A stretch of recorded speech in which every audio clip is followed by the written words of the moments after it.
السلام عليكم ورحمة الله وبركاته. ازيكم؟ وحشتوني. بقالي كتير ما نزلتش اي حاجة. وحشتوني جدا جدا. وبصراحة يعني مصطفى طبعا هو اللي شجعني ان انا ارجع اعمل حاجات. انا بتسلى وحشتوني. بحس ان الناس كلها موجودة معايا. انا النهاردة قررت اعمل البرجر عشان المدارس، وعشان لان اولا سعره غالي جدا. يعني انا كنت لسه شارية 8 قطع براند معين. اشتريت 8 قطع ب60 جنيه، صغيرين جدا. واكيد مش لحمة يعني. فانا قررت ان انا اعمل لكم البرجر الصح. بص، هو البرجر في ناس، انا عندي هنا نص كيلو لحمة. في ناس بتستعمل اللحمة بنص كيلو، على قد نص كيلو لحمة قدامه نص كيلو فول صويا. انا مش بحب انا طعم الفول الصويا مش بحبه قوي. فانا استعملت نص كوبايه فول صويا ناشف، ولما نقعته اداني كوبايه. وعندي هنا نص كيلو لحمه. آه في قطعه دسم بسيطه، انما هي لحمه حمرا زي ما انتم شايفين. تمام. وعندي كوبايه دقيق صغيره جدا اهي. وموجود معايا بيضه، وموجود معايا فص ثوم وبصلايه صغيره. وهنا في عندي، مش هقول البراند بتاعها، بس عندي هنا دي خلطة البرجر. انا استعملتها جميلة جدا، فرقت معايا. وباخد معلقة بيكنج باودر. التوابل عندي الملح، كمون حاجة بسيطة جدا، فلفل اسود، نص معلقة قرفة. هو ده كل اللي انا محتاجاه. وان شاء الله تعجبكم باذن الله. احنا هنبتدي دلوقتي مع بعضينا كده. هناخد الفول الصويا الاول في الكبه. تمام.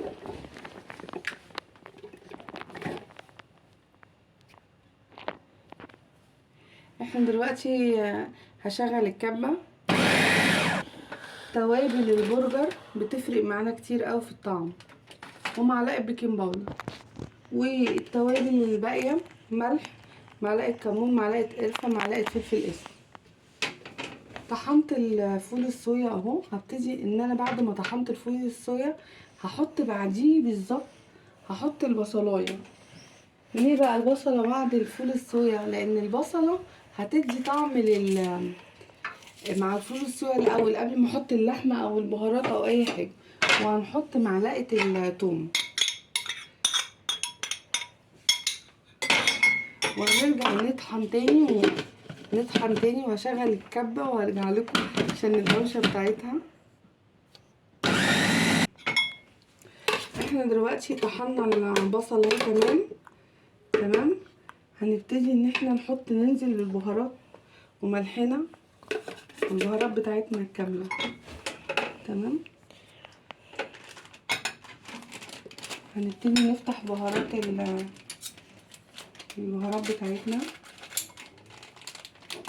بهارات البرجر. وهنبتدي ان احنا نحطها. حطينا الكيس كامل. تمام. هنرجع تاني نضرب بالكبة ضربة كمان، نطحنها شوية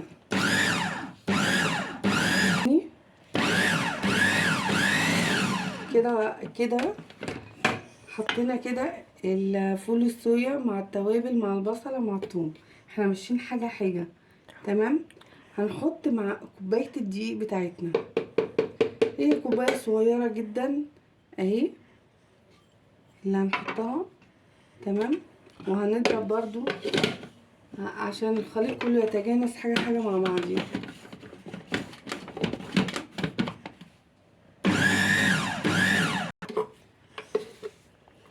بصوا احنا كده لسه ما حطيناش اللحمة. يعني ده كده، ده يعني انا مش عايزه اقول، لما بنيجي نشتريه من المحلات بيبقى لونه يكاد يكون اللون ده. يعني فول الصويا هو انا لسه كده ما حطيتش اي حاجه من اللحمه بتاعتي. حطيت بس الفول الصويا والدقيق والتوابل بتاعتي. هبتدي ان انا انزل اللحمه.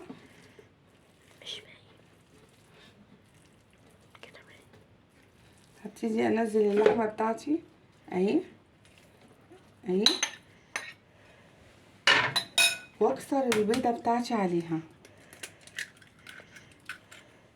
صدقوني مفيش اسهل من البرجر ده، سهل جدا جدا. وهبتدي ان انا اطحن بقى البرجر بتاعي لحد ما كل الخليط ده يتجانس مع بعض. وانا اهو يعني هفصل عشان الصوت والدوشه وارجع لكم تاني.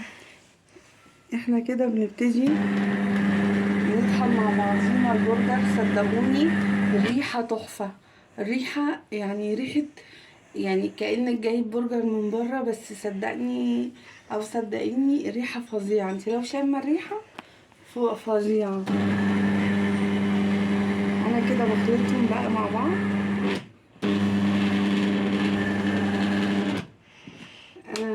انا بخلطهم، احاول ان انا اخليهم يتجانسوا مع بعض كلهم. صدقوني تحفه بجد تحفه يعني، والله هتجربوا الطريقه دي. صدقوني كيلو لحمه،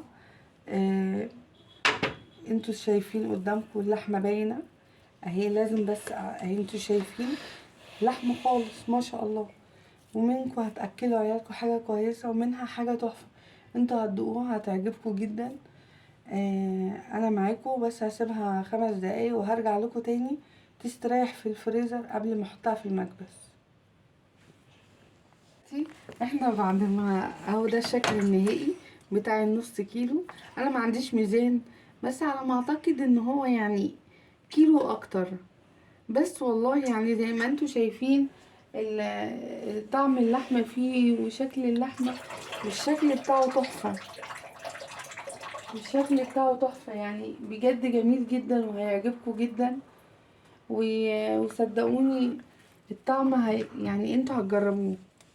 وتاني حاجة احنا قلنا المقادير هقولها مرة تاني. نص كيلو لحمة، بصلة، معلقة توم، ملح، فلفل، قرفة، معلقة كمون، معلقة بيكنج باودر. انا نسيت على فكرة احطها بس انا حطيتها في الاخر. بضاية، كوباية دقيق صغيرة، نص كوباية فول صويا وتتنقع هتبقى كوباية، مع نص كيلو لحمة هيطلع معاك الكمية دي وانتوا هتبقوا شايفين. واهم من كده كيس بهارات البرجر. دلوقتي احنا هنبتدي ان احنا نشكلها. طبعا انا المكبس اهو تمام. انا هعمل كورة اهو. انا بعد ما طلعتها من التلاجة اهي انا هعمل كورة تمام.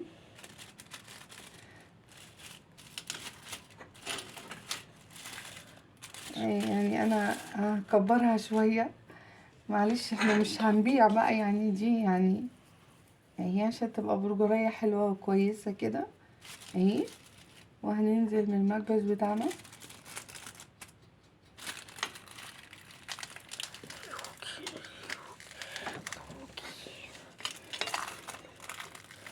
تمام.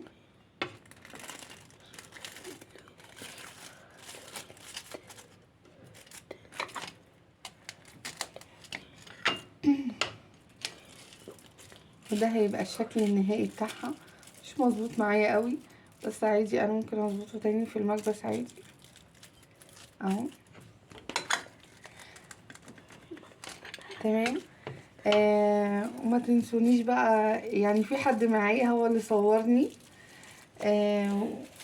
فعايز يقول لكم كلمه اهو اللي احنا بنعمله اهو. هبتدي ارص اللي بعمله. السلام عليكم ورحمة الله وبركاته. طبعا يا جماعة يعني انتم موافقين لو انتم موافقين عمته تشارك معنا في فيديوهات وتطلع في فيديوهات غير الطبخ، يدوس لايك ويكتب في الكومنتات. طبعا اهم حاجة تحطوا لايك وشير وسبسكرايب عشان القناة تفاعلها يزيد كده بس يعني. ما تنسونيش في اللايك والشير، وما تنسوش تدعوا لمصطفى ربنا ينجحه هو وكل اللي في سنه وينجح اخواته. ما تنسوناش في دعواتكم، ما تنسوناش في اللايك والشير. انا دلوقتي هخلص كل الكمية وهطلعها لكم دلوقتي. بعد ما اخلصها هرجع لكم تاني. حجمها كبير ما شاء الله وهتعجبكم قوي، الطريقة هتعجبكم قوي. وده اتعمل بنص كيلو لحمة. انا ما عدتهمش، ادي 3 4 5 6 7 8 9 10 11 واحدة. ما شاء الله ما شاء الله. وهيعجبكم قوي وبالهنا والشفا، ويا رب يكون عجبكم. وبعدين تابعوني وانا مبسوطه قوي ان انا رجعت اعمل حاجه يعني افيد حد، وفي نفس الوقت يسليني، يعني حد يسليني ان انتوا وجودكم معايا. يعني انا برضو لان انا الفتره اللي فاتت كنت تعبانه، وكان عندي ظروف كتيره قوي الحمد لله. فانا بجد والله انا بتونس بيكم وبتونس بيكم وانتوا معايا، واديني اللي بعمله بوريهولكم. وما تنسولاش في اللايك، ولا اله الا الله. وبكده ده الشكل النهائي بعد ما عملت منه بعد ما عملت سندوتشات. والله العظيم تحفه تحفه تحفه، وبالهنا والشفا. وبكده ده الشكل النهائي بعد ما عملت منه بعد ما عملت سندوتشات. والله العظيم تحفه تحفه تحفه، وبالهنا والشفا.